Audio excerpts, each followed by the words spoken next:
Everyone, आप सभी का स्वागत है आपके अपने चैनल कॉमर्स स्पॉटलाइट में। मैं आयुषी आज आपके साथ कुछ चीजें डिस्कस कर रही हूँ और ये चीजें ये हैं क्योंकि आप अक्सर बोलते हो कि मैम आप जब क्वेश्चन करवाते हो आप इतने बढ़िया तरीके से उसको सॉल्व कर लेते हो, आपके लिए तो हर कोई एग्जामिनेशन बहुत आसान होगा। तो क्या ये एक्चुअल में ऐसी चीजें थी? क्या जब मैं तैयारी कर रही थी क्या मुझे भी ऐसा लगता था कि मेरे लिए ये चीजें आसान है या कैसे होंगी? ऐसा बिल्कुल भी नहीं था। जब मैं 2 साल 2.5 साल पहले इस एग्जामिनेशन की तैयारी कर रही थी तो मैं भी सेम आपकी तरह ही फील करती थी कि जो टीचर मुझे क्वेश्चन करवा रहा है उससे तो बहुत इजीली हो रहे हैं, तो वो एग्जामिनेशन कोई भी क्वालिफाई कर लेंगे, बट मेरे से ये एग्जामिनेशन के क्वेश्चन सोल्व नहीं हो रहे। मुझे क्या चीज करनी चाहिए और कैसे मेरा ट्रांजिशन हुआ कि मैंने उस एग्जामिनेशन को क्वालिफाई किया। अब उस एग्जामिनेशन को क्वालिफाई करते हुए जो चीजें मैं आपको सिखाती हूँ, वो जो मैंने सीखी वही चीजें आपके साथ मैं शेयर करती हूँ। तो ये वीडियो आप सभी के लिए है जिनको ऐसा लगता है कि आप सभी जो हैं इस एग्जामिनेशन में थोड़ा सा कम परफॉर्म कर रहे हैं, उतना अच्छा परफॉर्म नहीं कर पा रहे जितना रिक्वायर्ड है, क्योंकि आज हम सीखने वाले हैं कैसे आप अपनी तैयारी को एक बढ़िया तरीके से कंटिन्यू कर सकते हो। तो चलिए स्टार्ट करेंगे वीडियो को, बट सबसे पहले जान लेते हैं मेरे बारे में, क्योंकि अगर मैं आपको कुछ बता रही हूँ तो मैंने क्या एक्सपीरियंस गेन किया है ओवर द टाइम, वो चीज आपको पता होना जरूरी है। तो मेरा नाम आयुषी है, आपके लिए पेपर 1 एंड पेपर 2 कॉमर्स की क्लासेस लेके आती हूँ। आप मुझे ज्वाइन कर सकते हैं, चैनल को सब्सक्राइब कर सकते हैं। रेगुलर क्लासेस हमारी होती हैं 8:15 बजे, 8:30 बजे जो है हमारा सेशन जो है वो रहता है।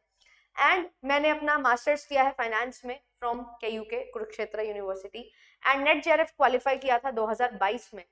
2021 में भी पेपर दिया था बट क्वालिफाई नहीं हुआ था। तो कैसे वो फेलियर से मैं सक्सेस की तरफ गई वो चीजें आपको बताऊंगी। आज के टाइम पे 6 साल का जो है टीचिंग एक्सपीरियंस हो चुका है online and offline mode.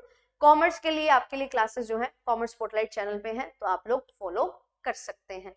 And साथ ही साथ ये भी बता दूं आपके लिए नेट JRF के बैचेस चलते हैं एप्लीकेशन पे, तो एप्लीकेशन को आप डाउनलोड कर लीजिए। एंड HPSC के लिए भी बैचेस हैं, क्योंकि होली है तो wish you very very happy Holi. And Holi के उपलक्ष्य में 20% का डिस्काउंट आपको दिया जा रहा है। ये डिस्काउंट कल तक वैलिड रहेगा, तो आप सभी जो है 20% का डिस्काउंट ले सकते हैं होली 20 कोड यूज करके। सभी कोर्सेज सभी टेस्ट सीरीज पे कुछ भी पूछना है कॉल कर सकते हैं, आज छुट्टी रहेगी कल पूछ लेना एंड आप सब्सक्रिप्शन ले सकते हैं। चलिए डिस्कशन करते हैं हाउ आई क्लियर्ड। मैंने एग्जामिनेशन में 1.5 साल का टाइम दिया है, टू बी वेरी ऑनेस्ट, क्योंकि 2020 जो है उस टाइम पे कोविड आया था, तो एग्जामिनेशन 1 साल में एक बार होने लगा था। तो मैंने 2021 में शुरुआत की थी पढ़ाई करने की एंड 2021 में एग्जामिनेशन दिया, नहीं हुआ। फिर 2022 में एग्जामिनेशन हुआ, वो मेरा क्रैक हुआ। तो लगभग 1.5 साल का जो है बिल्कुल फोकस तैयारी जो है मेरी लगी इस एग्जामिनेशन को क्लियर करने में। अब मैंने कैसे चीजें लेके चली, जब हम स्टार्ट करते हैं तो मेरा भी ऐसा ही था कि हाँ बैचलर्स मास्टर्स वाला है पूरा सिलेबस एंड पेपर 1 है। तो मैंने क्या किया, मैंने सिर्फ और सिर्फ पेपर 1 की क्लासेस जो है वो शुरू कर दी देखना, एंड जस्ट ओनली क्लासेस। आप बहुत ज्यादा रिलेट कर पाएंगे क्योंकि आप भी ऑनलाइन मोड से पढ़ रहे हैं, मैंने भी ऑनलाइन मोड से ही अपनी तैयारी की है। तो मैंने पेपर 1 की क्लासेस देखना शुरू की, कोई भी टॉपिक चल रहा है I just so the video, है ना, और क्वेश्चन जो चल रहे हैं उस पर अपने लप्पे लगाने शुरू किए, क्योंकि स्टार्टिंग में कोई आइडिया नहीं था। तो यही चीजें चलती गई 1 महीना मजा आने लगा। कोई यूनिट्स के क्वेश्चन बनते थे, जैसे मैथ्स है, DI है ना, रीजनिंग है, RC है, इनके क्वेश्चंस बनते थे। बट वहीं पे कोई यूनिट्स ऐसी भी थी जिनका कुछ भी पता नहीं था, जैसे कि रिसर्च कुछ नहीं पता था, है ना, किस तरीके से पीपल डेवलपमेंट एनवायरनमेंट और हायर एजुकेशन नहीं कोई आइडिया था, ICT के कुछ टॉपिक्स का नहीं आइडिया था, बट कुछ टॉपिक्स कम्युनिकेशन के, ICT के, टीचिंग के फेमिलियर भी थे, राइट। तो इस तरीके से चीजें चलती जा रही थी। बट एक चीज जो मैं कर रही थी वो ये थी कि मैं जस्ट रैंडम वीडियोस देखती थी और वीडियोस ही देखती थी, क्वेश्चन लगाती थी, उनको कभी प्रैक्टिस नहीं करती थी, होमवर्क नहीं करती थी कि मुझे कल इस पर्टिकुलर यूनिट के क्वेश्चन करने हैं तो मैं उसको पढ़ लूं, ऐसा नहीं होता था। एंड पेपर 2 अपना चल ही रहा था, पेपर देके देखा कि हाँ 50 क्वेश्चन सही हो रहे हैं 100 में से, बिना पढ़े तो हो ही जाएगा, ठीक है, इतनी ज्यादा कट ऑफ तो जाती भी नहीं है कि 70% जाती है, कम ही जाती थी 65-67 के करीब। तो ये चीजें चल रही थी। फिर धीरे धीरे मुझे समझ आया कि जब बहुत सारे क्वेश्चंस मैंने देखे, बहुत सारे क्लासेस मैंने देखी और मेरा स्कोर बिल्कुल भी इंप्रूव नहीं करता था, क्योंकि मैं तैयारी नहीं कर रही थी, सीधा क्वेश्चन प्रैक्टिस कर रही थी। तो मैंने धीरे धीरे ये चीज एनालाइज की कि मुझे जो है एक रेगुलर तरीके से पढ़ना पड़ेगा, ऐसा नहीं होगा कि रैंडम क्वेश्चंस लगा के बात चल जाएगी, क्योंकि मेरे पास जो है कंटेंट नॉलेज ही नहीं है। तो जब तक मेरे पास कंटेंट नहीं होगा मैं नहीं कुछ कर पाऊंगी। फिर मैंने धीरे धीरे कंटेंट पढ़ना शुरू किया, और जब मैंने कंटेंट पढ़ना शुरू किया मेरे साथ हुआ क्या कि जब मैं पेपर 1 के क्वेश्चंस लगा रही थी तो लप्पे लग जाते थे, 10 में से चलो 3-4 क्वेश्चन तो सही हो ही जाते थे। बट जब बात आई कंटेंट की, कंटेंट पढ़ के उसको दिमाग में रख के फिर क्वेश्चन लगाने शुरू किए तो मैं और भी ज्यादा नीचे चली गई। मेरे 2 से 3 क्वेश्चन ही जो है वो सही हो रहे थे आउट ऑफ 10 क्वेश्चंस। क्यों? क्योंकि जब पता नहीं था तो जो दिमाग में आया वो लगा दिया, वो कोई वैलिड भी नहीं था। फिर जब कंटेंट पढ़ा तो पढ़ के सोचा समझा तो उसमें ज्यादा दिमाग लगाना शुरू कर दिया, ऐसा कुछ हो रहा था। फिर धीरे धीरे आई रियलाइज्ड कि मुझे जो है रिवीजन पे बहुत ज्यादा फोकस करना होगा। सिर्फ क्लास देख के कंटेंट पढ़ के पीडीएफ छाप के पूरी की पूरी नोट्स में काम नहीं चलेगा। तो फिर धीरे धीरे आई डिसाइडेड कि मुझे एक यूनिट उठानी है एंड उसको कवर करना है, एंड उस यूनिट को तब तक कवर करते रहना जब तक मेरे अच्छे से नोट्स नहीं बन जाते, अच्छे से मुझे समझ नहीं आ जाता, एंड देन क्वेश्चन प्रैक्टिस करनी है, क्विजेस। एक चीज जो मेरी खास थी वो ये थी, मैंने कभी क्वेश्चन प्रैक्टिस से हाथ नहीं पीछे किया कि मेरे को क्वेश्चन प्रैक्टिस नहीं करने। मेरे को कुछ आता है या मेरे को कुछ नहीं आता, आई जस्ट ट्राई क्वेश्चंस। क्यों? क्योंकि क्वेश्चन से आपको कुछ सीखने को मिलता है कि कैसा क्वेश्चन आ रहा है और आप कैसे दिमाग लगा रहे हो। जो चीज आपको नहीं आती उसमें आप कैसे दिमाग लगा रहे हो। पेपर में आपको 100 में से 100 क्वेश्चन, पेपर 2 में या 50 में से 50 क्वेश्चन पेपर 1 में नहीं आएंगे। तो ये चीजें मुझे बहुत हेल्प की कि मैं अच्छे से जो है अपना क्वेश्चन रीडिंग पे टाइम दे पाई। फिर उसके बाद धीरे धीरे जब मैंने कंटेंट लिया कि मेरे को 7 डेज है ना एक यूनिट को कंप्लीट कर देना है ना, क्योंकि कंटेंट आ गया था उसको रिवाइज करना था, तो 7 डेज इन अ यूनिट, क्योंकि टाइम बहुत था मेरे पास है ना, पेपर की सर्टेनिटी नहीं थी, तो लगभग 10-10 11-11 महीने की प्रिपरेशन टाइम हमें मिलता था। तो वो 7 डेज पर यूनिट हमने किया। इस तरीके से 10 यूनिट पेपर 1 की निपटा ली। ऐसे ही पेपर 2 में भी जब कंटेंट पढ़ा तो देखा यार इसमें तो बहुत सारी चीजें नहीं है। हमें ऐसा लगता है कि बैचलर्स मास्टर्स में पढ़ लेंगे, बट हमारे जो सब्जेक्ट्स होते हैं ना उनसे और भी नई चीजें और भी इनडेप्थ चीजें आपसे यहाँ पे पूछी जाती हैं। तो वहां पे मुझे रियलाइज हुआ कि जो मैं पढ़ रही हूँ, जो मैंने 50 क्वेश्चन सही किए ठीक है, बट मुझे अगर 70 क्वेश्चन सही करने हैं ना तो मुझे अपना कंटेंट और ज्यादा बढ़िया तरीके से समझना पड़ेगा। चीजें वही होती है, बहुत अच्छे से पढ़ना, इनडेप्थ पढ़ने की जरूरत होती है। फिर मैंने धीरे धीरे पढ़ना शुरू किया, और जब मैं पढ़ना शुरू किया तो ये भी चीज है, ये भी है, ये भी है, ये भी है, बहुत ओवरबर्डन भी हुआ एक टाइम पे। ओवरबर्डन की वजह से मैं क्लासेस तो ले लेती थी बट मैं उसको कभी रिवाइज नहीं कर पाती थी, जो मेरा फर्स्ट टाइम में फेलियर का कारण बना था। कि मैं क्लासेस तो बहुत सारी ले रही हूँ, बहुत कवर कर रही हूँ, मैं बहुत सारे क्वेश्चंस लगा रही हूँ, बट मैं उन गलत क्वेश्चंस पे टाइम नहीं दे पा रही, मैं उन जो वीडियोस है उनको रिवाइज नहीं कर पा रही। तो उससे क्या हुआ कि हाँ क्वेश्चंस तो मैंने सॉल्व किए बट मैं आउटपुट उतना नहीं ला पाई जितना मेरा सिलेक्शन में मुझे हेल्प करे, और यही कारण रहा कि मेरा 5 से 6 क्वेश्चन की वजह से नेट रह गया फर्स्ट अटेम्प्ट में। फिर दूसरी बारी में मेरे पास जो भी सारी चीजें थी वो ऑलरेडी थी, मेरा कंटेंट पूरा था, मेरी क्लासेस थी। दूसरा टाइम मैंने सिर्फ और सिर्फ क्या किया, मैंने रिवीजन पे फोकस किया। एंड एक चीज जो मैंने खास की वो ये थी कि मैंने अपने आप को थोड़ा सा कट आउट कर लिया बाहरी दुनिया से। मीन्स ज्यादा एक्टिव ना होना। फर्स्ट टाइम में बहुत एक्टिव रहती थी, टेलीग्राम पे क्वेश्चंस आ रहे हैं उनको सॉल्व कर रहे हैं, क्लासेस में बहुत एक्टिव रहना।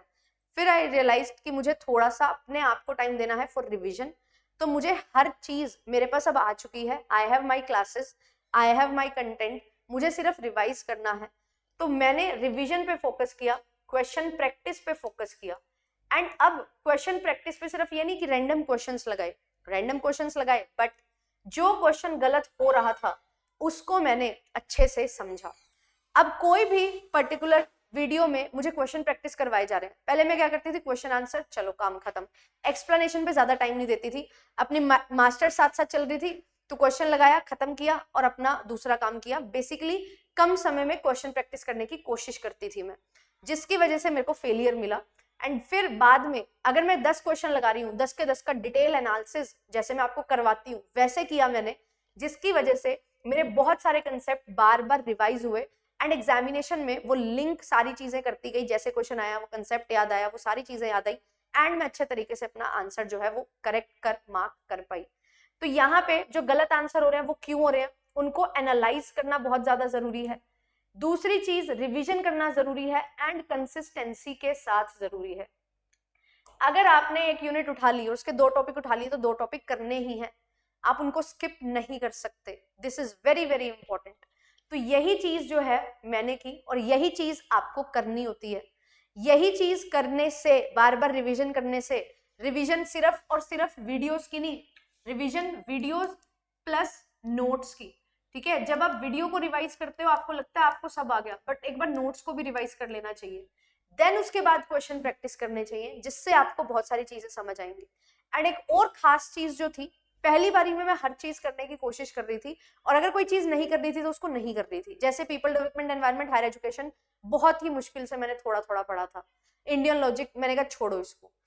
फिर जो चीज पढ़ रही थी उसमें बहुत सारी एक्स्ट्रा चीजें भी पढ़ती जा रही थी, जो कि मेरा टाइम बहुत ज्यादा ले रही थी।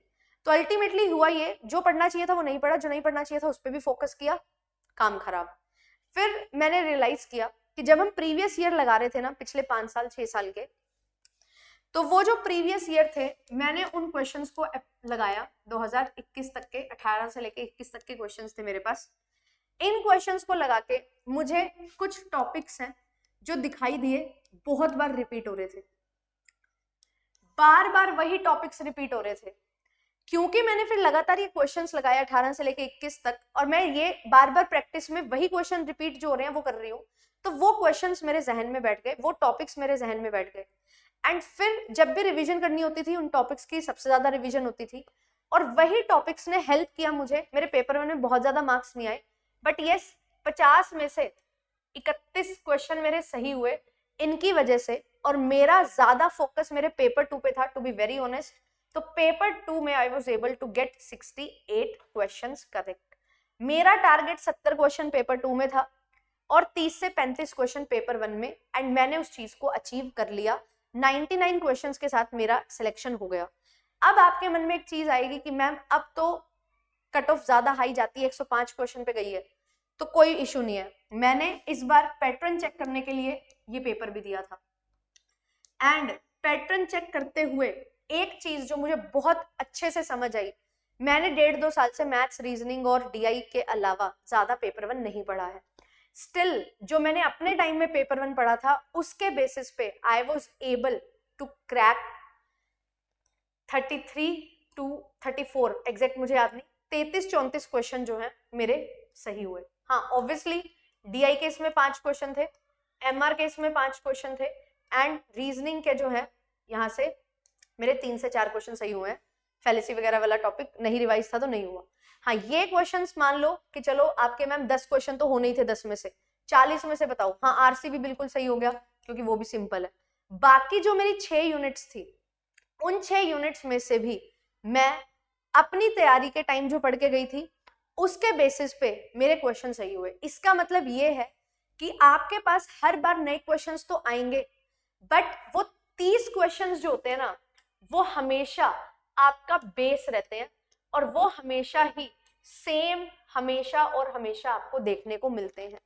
तो इस पर्टिकुलर चीज को ध्यान रखो जब भी आप पेपर 1 की तैयारी कर रहे हो, पेपर 2 की भी तैयारी कर रहे हो, वो 30-40 क्वेश्चन, 50-60 क्वेश्चन पेपर 2 में आपको वो मिलेंगे जो आपका बेस है, और ये बेस आपका प्रीवियस ईयर से ही हमेशा सही से समझ आता है आपको लगातार। जब आप 10 साल 5 साल के प्रीवियस ईयर करते हो, अब तो आपके पास बहुत सारे क्वेश्चंस हैं, मैंने इतने दुनिया जहान के क्वेश्चंस करवाए हुए हैं, उनको डिटेल में समझो।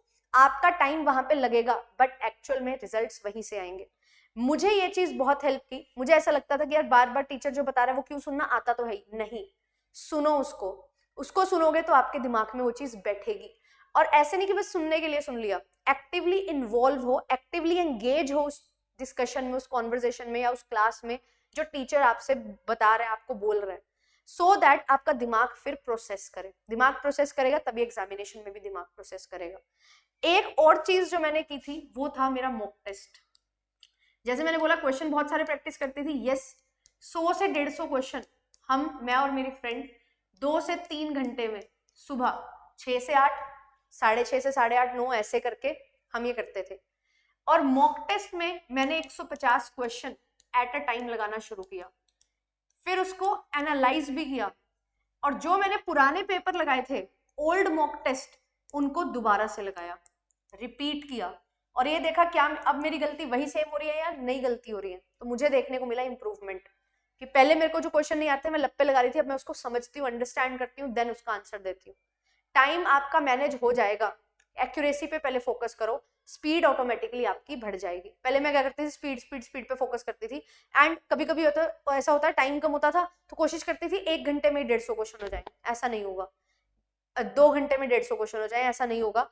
आपको 3 घंटे देने ही पड़ेंगे एंड फिर आप अच्छे से टाइम मैनेज करना सीखोगे। आरसीडीआई को लाइटली मत लो कि चलो ये तो हो ही जाएगा, नहीं, उस 3 घंटे में आपको प्रैक्टिस करनी है कि कैसे जो आरसी आएगा उसको करना है, डीआई आएगा उसको करना है, क्योंकि वो टाइम कंज्यूमिंग भी रहते हैं कहीं ना कहीं। तो ये चीजें जो है इन्होंने मुझे हेल्प किया कि मैं अपना सिलेक्शन ले पाई एंड वो पास से जो है, फेलियर से जो है सक्सेस की तरफ पहुंच पाई। और यस, आप सभी अगर कट ऑफ हमारी हाई जा रही है, डू नॉट वरी, तो लेवल ऑफ एग्जामिनेशन जो है वो भी हमारा इसी तरीके से आता है कि आप जो है उस क्वेश्चंस को अचीव कर सकते हो, क्योंकि बाकियों ने किया है तो आपने भी करना है, आप भी कर सकते हो, बट वो एक सिस्टमेटिक वे में चलना बहुत ज्यादा जरूरी है। अपने आप को जो है आप टाइम दो प्रॉपरली। अगर आपको ऐसा लग रहा है कि मेरे से अब नहीं पढ़ा जा रहा, तो टेक अ नैप, जरूरत नहीं है फालतू में पढ़ने की, क्योंकि आपके दिमाग में कुछ नहीं जा रहा होता उस टाइम और परेशान हो जाते हो। तो take a nap, small breaks लो, 10-10, 15-15 मिनट, आधे घंटे की ब्रेक लो, जिससे आपका माइंड रिफ्रेश हो जाए एंड अल्टीमेटली आप ज्यादा प्रोडक्टिविटी जो है वो शो कर पाए। तो यही था मेरा एक्सपीरियंस। आई होप आपको पसंद आया होगा, समझ आया होगा कि कैसे मुझे अब चीजों को लेके चलना है। एंड यस, आप भी अपनी स्ट्रेटजी अपने अकॉर्डिंग बनाइए। पेपर 1 पेपर 2 की क्लासेस आपके लिए चल रही हैं एंड यस, हम चाहते हैं आपको कि आप भी यहाँ पे जो है दिखाई दें हमें। एंड आपके लिए जो है जेआरएफ एप्लीकेशन, जहाँ पे आपको सारी क्लासेस की पीडीएफ मिल जाती है। यूट्यूब क्लासेस आपके लिए चल रही हैं, प्रयास बैच आपके लिए चल रहा है, सुबह 8:30 बजे आपको मुझे ज्वाइन कर लेना है। मिलेंगे आपसे नेक्स्ट सेशन में। Thank you so much and very very happy Holi to all of you. And 20% discount आपके लिए चल रहा है, असिस्टेंट प्रोफेसर के बैचेस भी आपके लिए चल रहे हैं, आप लोग ज्वाइन कर सकते हो। Bye bye.